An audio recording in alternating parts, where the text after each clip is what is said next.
All right, I'm going to show you like my creative process and all of this and how I do it. So here's the original video. You might have seen this animation already, but this is like the reference I used. This is the one I'm working on now, the surfer guy. And I use a method called rotoscoping where I take a video, use it as a source. These are all videos I like took off Instagram. I'll like usually reach out to the guys or tag them and ask them, or just ask them if I can use their clip. But I import the video here on Procreate. But like I said, this is the one I'm working on right now.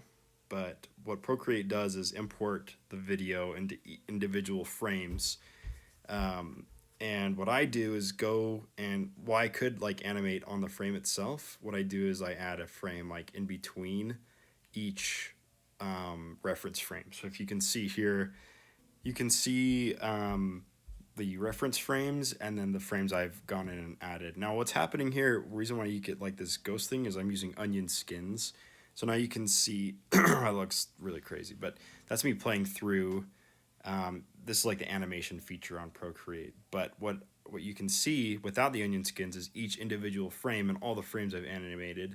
And if you can see here, this happens often where I don't complete a frame, where I like miss something, I like forget to try in a frame.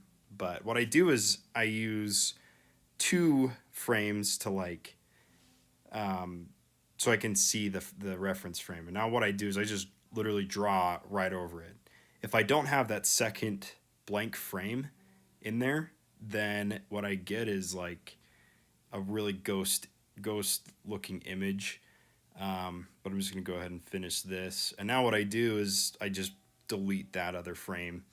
But before that, like this is just my process. I'll move that additional frame to the next slot. So then I can just keep using that so I can see the reference frame I'm working on. And then when you play it back, it just plays through smooth. But let me show you like the process like once it's done. So this is after I've gone through and deleted all the individual reference frames, and I've actually had to go in and color each frame. And I have to do that like, let's see how many colors are in this frame. There's like 5 different colors, but literally just drag and drop.